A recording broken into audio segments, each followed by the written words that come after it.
Existem crimes que não são cometidos com punhais, mas com a ponta de uma pena. Na província de Mato Grosso, no ano de 1865, um registro oficial foi profanado para esconder a maior das covardias. Onde deveria constar o nome do herdeiro do coronel Custódio de Alencar, há apenas uma mancha de tinta proposital, um vácuo burocrático que esconde um pacto sinistro. O Estado brasileiro, mergulhado no caos da Guerra do Paraguai, aceitou uma transação silenciosa e profundamente criminosa. A vida de um homem negro, Bento, foi vendida em troca da imunidade de um herdeiro aristocrata, que tremia diante da ideia do fronte. Bento foi enviado para o inferno das trincheiras, carregando uma identidade que não era sua, sob a promessa de uma alforria que nunca veria a luz do cartório. Ele não era mais Bento. Ele era o filho do coronel, um fantasma fardado marchando em direção ao massacre. O que o coronel não sabia enquanto brindava com conhaque em sua fazenda é que o destino tem formas cruéis de cobrar suas dívidas. A farsa estava montada e o silêncio do Estado era o seu maior cúmplice. Antes de mergulharmos nos detalhes desta caçada humana e da reviravolta que fez o coronel tremer em sua própria poltrona, eu preciso de um favor seu. Histórias como a de Bento foram apagadas dos livros oficiais, e nosso objetivo aqui é resgatar essa justiça histórica. Se você valoriza a verdade e quer ver o sistema sendo confrontado, assista a este vídeo até o final e deixe sua nota de 0 a 10 nos comentários para o nosso trabalho. Aproveite para se inscrever no canal. Sua presença aqui é o que impede que essas histórias voltem para a escuridão. A Guerra do Paraguai não foi apenas um campo de batalha. Foi uma fornalha que separou o metal puro da escória humana. Enquanto os tambores ecoavam e o cheiro de pólvora invadia os pulmões, Bento descobriu que possuía um dom que nenhum coronel poderia comprar. Ele tinha uma memória cartográfica absoluta, uma habilidade quase sobrenatural de ler o relevo e o curso dos rios, como se fossem as linhas de sua própria mão. Nas trincheiras lamacentas de Curupaiti e no cerco sufocante de Humaitá, ele deixou de ser um substituto descartável. Ele se tornou o guia invisível de batalhões inteiros, o homem cujos rascunhos no chão evitavam que centenas de soldados caminhassem direto para a morte. Oficiais que antes o olhavam com desprezo, agora dependiam de sua mente para não serem engolidos pelo pântano paraguaio. Bento estava vivendo uma vida dupla sob o fogo cruzado. Um herói no campo, mas um escravo no papel. A glória no fronte, porém, é uma moeda perigosa para quem, por lei, não deveria sequer existir. E foi no meio de um desses ataques que Bento encontrou o que o sistema tentou esconder dele com tanto empenho. Durante a recuperação de documentos de um oficial inimigo abatido, Bento abriu uma pasta que continha mais do que segredos militares paraguaios. Ali, entre cartas estratégicas e ordens de comando, ele encontrou uma lista que fez seu sangue congelar mais do que o frio das madrugadas no Pampa. Era uma lista de voluntários da pátria, enviados pelos grandes fazendeiros do Brasil, mas com anotações marginais em letras miúdas. As ordens eram explícitas. Certos nomes, quase todos de substitutos escravizados, deveriam ser colocados em missões suicidas. O objetivo da aristocracia rural era simples e diabólico: garantir que esses homens nunca voltassem para reivindicar a liberdade prometida. O Estado e os fazendeiros haviam assinado um pacto de apagamento total. Naquele momento, Bento percebeu que a guerra não era contra o exército paraguaio, mas contra os donos de terra que o enviaram para morrer. Sua sobrevivência deixou de ser apenas um instinto para se tornar um ato de resistência tática. Ele começou a coletar provas, cada ordem de serviço, cada elogio de generais que sabiam da fraude, mas que preferiam o silêncio. Ele conseguiu o diário de um capitão que, em seu leito de morte pela cólera, confessou por escrito a fraude do recrutamento na fazenda de Alencar. Bento não era mais um fugitivo da vida. Ele estava se tornando um arquivo vivo de uma traição nacional sem precedentes. Mas o tempo da guerra estava chegando ao fim, e o retorno seria mais perigoso que o próprio combate. Em 1870, os navios trouxeram os heróis de volta, mas para Bento, o desembarque não teve flores ou aplausos. Enquanto os oficiais desciam as passarelas com medalhas no peito, Bento via sombras se movendo entre a multidão. O coronel Custódio de Alencar já sabia que seu substituto estava vivo e, pior, que portava condecorações que pertenciam legalmente ao seu filho covarde. O coronel não perdeu tempo. Acionou o aparato policial da província de Mato Grosso e do Rio de Janeiro. O homem que guiou o exército brasileiro através dos pântanos foi declarado da noite para o dia um desertor e um ladrão de identidade. O sistema que ele defendeu com sangue agora tentava transformá-lo em um fantasma antes que ele pudesse abrir a boca. Ele sentia o cerco se fechar. Cada esquina era uma armadilha. Cada estalajadeiro poderia ser um informante. Mas Bento não era o mesmo homem que saiu da fazenda anos antes carregando correntes mentais. Ele tinha o mapa da cidade em sua mente e o documento da traição em seu peito. Enquanto isso, na fazenda Alencar, o coronel preparava o terreno para o que ele acreditava ser o ato final de sua autoridade. Ele acreditava que o medo ainda era a ferramenta mais forte para dobrar um homem que nasceu sob o seu chicote. Ele só não contava que Bento não viria sozinho, nem viria desarmado. Bento passou meses costurando uma rede de alianças nos subúrbios e nos escritórios de advogados que odiavam a aristocracia rural tanto quanto ele. Ele encontrou veteranos de guerra que foram esquecidos pelo governo e que estavam dispostos a lutar uma última batalha. A estratégia estava montada e o campo de batalha seria a própria biblioteca da Casa Grande. Bento decidiu que era hora de enfrentar o monstro em sua toca, de olhar nos olhos do homem que o riscou da história. Ele caminhou pela estrada que levava à fazenda, sentindo o cheiro da cana e o peso das memórias de dor. Cada passo era um desafio à ordem estabelecida, um confronto direto com o poder absoluto do coronel. O feitor sorriu, acreditando que o escravo fujão havia finalmente se rendido ao cansaço e à fome. Ele não viu as medalhas escondidas, nem a frieza no olhar de quem já viu o horror de perto e não teme mais nada que venha de um homem. Bento foi conduzido para dentro, sob os olhares curiosos e temerosos dos outros escravizados, que não acreditavam no que viam.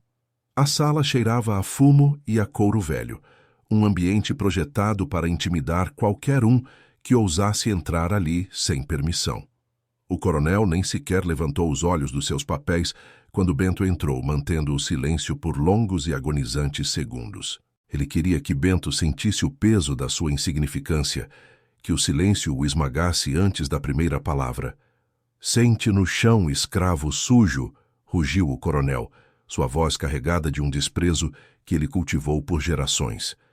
Ele exigia que Bento entregasse os documentos que carregava, acreditando que a ordem seria obedecida, como nos velhos tempos. Custódio de Alencar estava sentado em sua cadeira de carvalho, o símbolo máximo de sua autoridade inabalável na província. O silêncio que se seguiu não era de submissão, mas de uma tempestade que estava prestes a desabar. Bento não se moveu 1 centímetro em direção ao chão. Ele apenas levou a mão ao peito, onde os papéis pulsavam como um coração denunciante. O coronel sentiu pela primeira vez em décadas um calafrio subir pela espinha, mas ele ainda não sabia o porquê. Ele acreditava que Bento era apenas um homem com papéis, ignorando que Bento era agora uma arma carregada pela própria história. O que o coronel não sabia era que aquela cadeira de carvalho, seu trono de impunidade, estava prestes a se tornar seu cadafalso. E Bento, com um leve sorriso de quem conhece o final da história, começou a falar. Cada palavra que saía da boca de Bento era como uma agulha sendo enterrada na pele do coronel, revelando segredos que deveriam ter morrido no Paraguai. A biblioteca, que antes era o centro do poder de Alencar, tornou-se o palco de uma execução moral sem precedentes. Mas o que Bento disse a seguir foi o que realmente fez o mundo do coronel desmoronar.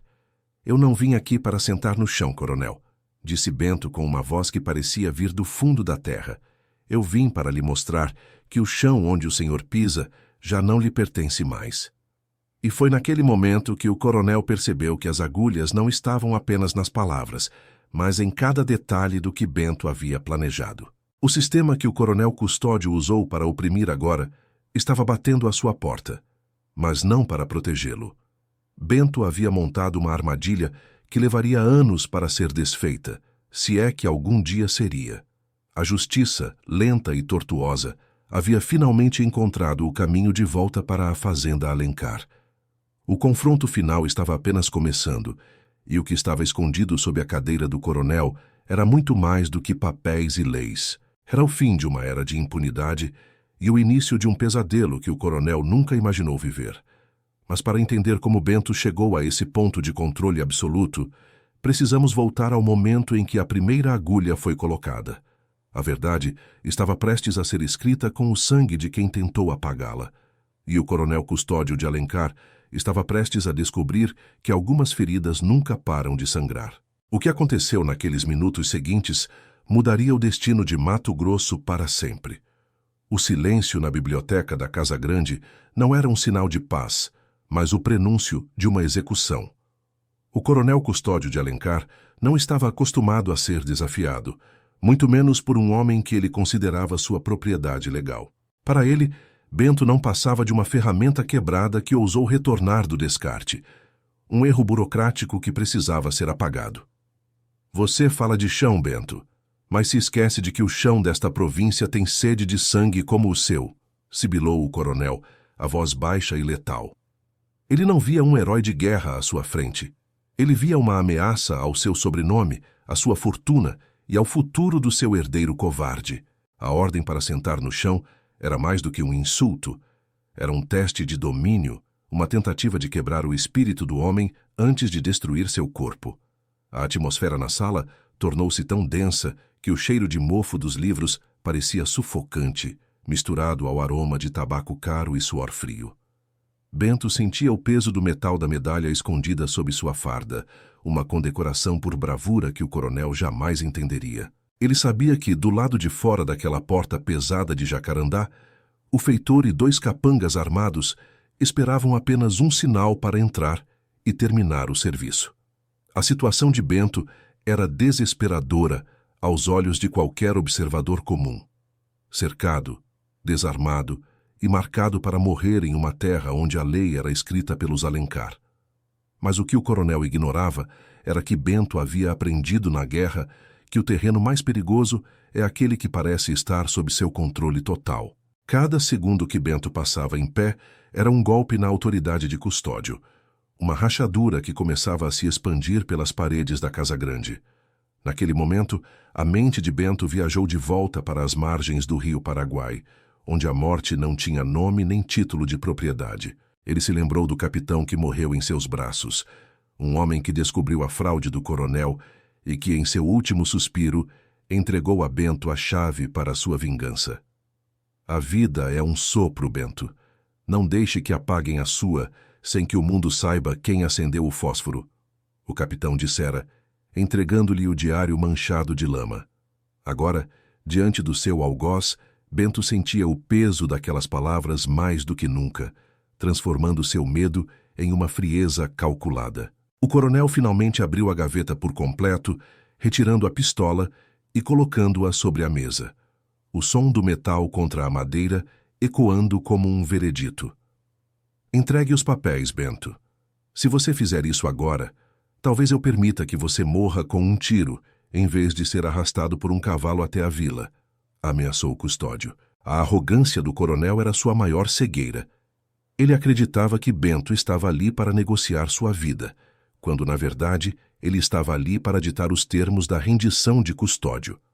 Bento sabia que o coronel enviara seu filho legítimo para se esconder em bordéis de luxo e casas de ópio em Buenos Aires, enquanto a guerra fervia. O herdeiro dos Alencar era um fantasma, uma fraude que vivia sob as glórias que Bento conquistara com sangue e suor no campo de batalha. O suor começou a brotar na testa de Custódio, não pelo calor de Mato Grosso, mas por uma percepção súbita e aterrorizante. Bento não era um homem solitário buscando abrigo. Ele era a ponta de lança de algo muito maior, algo que o coronel não conseguia mapear. Você acha que eu sou o único que voltou, coronel? A voz de Bento saiu calma, quase misericordiosa, o que era ainda mais assustador. O documento não era a alforria original, mas uma cópia de um inventário militar que detalhava o desvio de verbas destinadas ao armamento dos batalhões. O coronel Custódio não apenas enviara um substituto ilegal. Ele lucrou com a fome e a falta de munição dos soldados que Bento liderou. Aquela lista de voluntários da pátria que Bento encontrara era, na verdade, uma folha de pagamento de mortos-vivos, onde o dinheiro do Estado fluía direto para os cofres da fazenda. Isso é traição à coroa, Bento sussurrou, a palavra pesando como uma bigorna na sala silenciosa. E o senhor sabe o que acontece com traidores que roubam do exército em tempos de guerra. Não há influência política que esconda isso de um tribunal militar. A respiração do coronel tornou-se curta e ruidosa. Ele sentia o laço invisível se apertando em torno do seu pescoço aristocrático. O pânico começou a substituir a fúria nos olhos do velho fazendeiro, que agora olhava para Bento como se visse um demônio surgido das cinzas do Paraguai. Ele percebeu que as agulhas escondidas na sua cadeira não eram metáforas, mas a realidade de que cada decisão sua fora monitorada por meses. Bento não havia passado o tempo desde o fim da guerra apenas fugindo. Ele passara o tempo organizando a queda de um império construído sobre ossos. A rede de alianças de Bento incluía oficiais que foram traídos pela falta de recursos no fronte, homens que viram seus amigos morrerem por causa da ganância de fazendeiros como Custódio. Estes homens não buscavam apenas justiça para Bento. Eles buscavam vingança por terem sido enviados para a morte sem rifles funcionando. O coronel tentou pegar a pistola, mas sua mão tremia tanto que a arma escorregou e caiu no chão, fora de seu alcance imediato. O senhor me mandou para a guerra para ser esquecido, mas eu aprendi a nunca esquecer um rosto ou uma traição, afirmou Bento. O coronel desabou de volta na cadeira, o corpo antes imponente agora parecia encolhido e frágil sob o peso da verdade revelada. Ele olhou para Bento e, pela primeira vez na vida, a palavra escravo não conseguiu sair de sua garganta, sufocada pelo medo real. A humilhação do coronel era completa, mas Bento ainda não havia terminado de revelar a extensão da sua rede de provas. Ele sabia que Custódio tentaria usar sua última carta, o assassinato de Bento ali mesmo, dentro da Casa Grande, para queimar as evidências. Mas Bento tinha um seguro de vida que o coronel jamais poderia imaginar, algo que estava sendo impresso naquele exato momento a centenas de quilômetros dali. Se eu não sair desta fazenda até o pôr do sol, os jornais da capital publicarão os detalhes da sua fortuna manchada de sangue, revelou Bento. O senhor será lembrado não como o patriarca dos Alencar, mas como o homem que vendeu a pátria por alguns sacos de ouro. O rosto do coronel passou do vermelho para um branco cadavérico, a imagem da ruína total se materializando diante de seus olhos. O tempo estava se esgotando para o coronel Custódio, e ele sabia que cada minuto de silêncio era uma sentença de morte para seu prestígio. Ele olhou para a porta, esperando que o feitor entrasse e resolvesse o problema, mas o silêncio do lado de fora era absoluto. Bento sorriu, um sorriso que não chegava aos olhos, pois ele sabia que o feitor tinha um preço, e o ouro do exército era muito mais tentador do que a lealdade a um velho decadente. O coronel estava sozinho com o homem que ele tentou destruir, e o equilíbrio de poder havia mudado de mãos de forma definitiva. "O que você quer, Bento?" A voz do coronel era um sussurro quebrado, desprovido de qualquer autoridade. Bento se inclinou sobre a mesa, o rosto a poucos centímetros do homem que outrora o chicoteava com palavras e açoites. "Eu quero que o senhor escreva o meu nome", exigiu Bento, a voz soando como um trovão na sala pequena, "e que escreva, ao lado dele, que eu sou o único herdeiro da honra que esta família nunca teve." O coronel pegou a pena, mas sua mão não conseguia segurar o objeto. Ele estava paralisado pela magnitude da sua própria queda. Bento observou o homem desmoronar, sentindo que a justiça estava finalmente sendo servida. Mas ele sabia que o golpe final ainda estava por vir. Havia um segredo guardado na última página do diário do capitão, algo que Bento ainda não havia revelado, e que destruiria não apenas o coronel, mas toda a linhagem dos Alencar. Uma informação que ligava o coronel diretamente a um plano de assassinato de um alto oficial do Império. O olhar do coronel fixou-se no selo vermelho, e ele sentiu o coração falhar uma batida, reconhecendo a marca que ele achava ter destruído. Aquele papel era a prova de que Custódio não era apenas um fraudador, mas um conspirador contra o próprio trono de Dom Pedro II. O ar na sala parecia ter acabado, e o coronel Custódio de Alencar percebeu que a cadeira onde estava sentado era de fato o seu fim. O que estava registrado naquele documento mudaria o curso da história daquela província e garantiria que nenhum Alencar jamais voltasse a ter paz. Mas antes que Bento pudesse proferir a sentença final, um som de cavalos galopando em alta velocidade rompeu o silêncio da fazenda. Alguém estava chegando e Bento sabia que o destino de ambos seria decidido nos próximos segundos. O coronel olhou para a janela com uma ponta de esperança, achando que era seu resgate. Mas o olhar de Bento lhe disse o contrário. Aqueles homens não vinham para salvar o coronel. Eles vinham para buscar o traidor que Bento havia denunciado meses antes. A caçada estava terminando, e o herói invisível estava pronto para se tornar a voz que o sistema nunca conseguiu calar. Bento guardou o papel novamente, com a calma de quem sabe que a vitória é inevitável. O senhor perguntou o que eu queria, coronel, mas eu já consegui o que queria no momento em que entrei nesta sala. O som das botas dos soldados agora ecoava nos degraus da varanda, e a porta da biblioteca estava prestes a ser derrubada. Mas o que aconteceu quando a porta se abriu não foi o que Bento ou o coronel esperavam. Uma revelação de última hora, vinda de um dos soldados, mudaria completamente a natureza daquela prisão. O segredo que Bento guardava era apenas a metade de uma verdade muito mais sombria que estava prestes a emergir. O passado de Bento na guerra escondia um detalhe que nem ele mesmo havia compreendido totalmente até aquele instante. A história estava prestes a dar uma guinada que colocaria Bento em um perigo ainda maior do que o chicote do coronel. A verdade sobre quem Bento realmente era estava prestes a explodir no meio daquela biblioteca.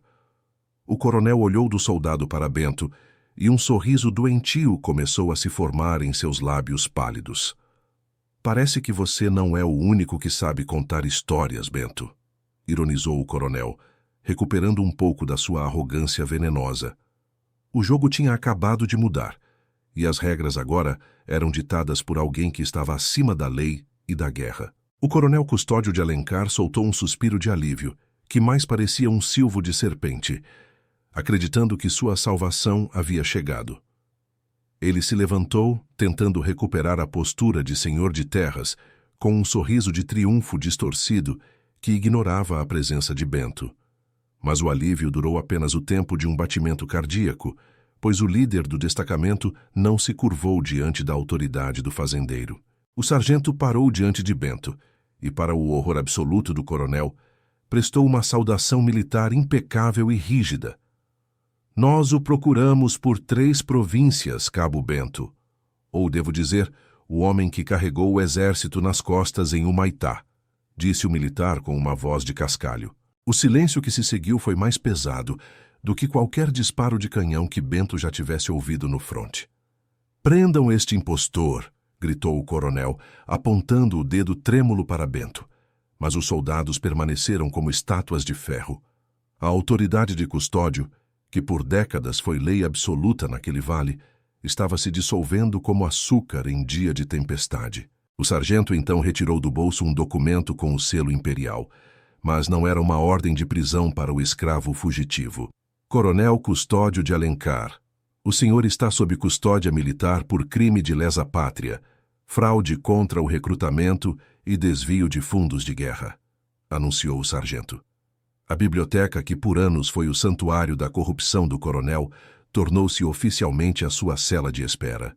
Mas havia uma revelação ainda mais sombria que o sargento guardava para o golpe final contra a linhagem dos Alencar.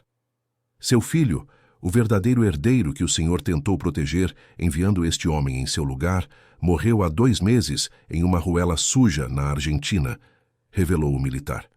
O coronel arregalou os olhos, a boca aberta em um grito mudo, enquanto a notícia da morte do filho o atingia como uma bala de chumbo. O filho de Alencar não morreu como herói, mas como um covarde esquecido, vítima de uma briga de facas em um porto estrangeiro, enquanto gastava o dinheiro roubado da pátria.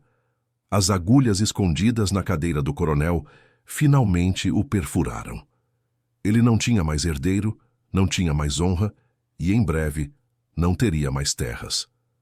O pacto de apagamento que ele assinou para destruir Bento acabou por apagar sua própria família da história oficial da província. Bento observava a cena com uma calma gélida, a calma de quem já viu impérios caírem e sabe que o tempo é o juiz mais implacável de todos. Aqui está a confissão completa, sargento. Os nomes de todos os fazendeiros que usaram homens como eu para pagar suas dívidas com a coroa, disse Bento. Aquele diário não era apenas um pedaço de papel, era a lista de execução política de toda a aristocracia rural que lucrou com o sangue dos escravizados. Bento sabia que, a partir daquele momento, a província de Mato Grosso nunca mais seria a mesma, e o nome Alencar seria sinônimo de traição. O homem que exigiu que Bento sentasse no chão agora estava sendo arrastado por ele, sua dignidade perdida entre as tábuas de madeira da própria biblioteca. Os outros escravizados da fazenda observavam das sombras, com olhares que misturavam o medo antigo com uma nova e perigosa esperança.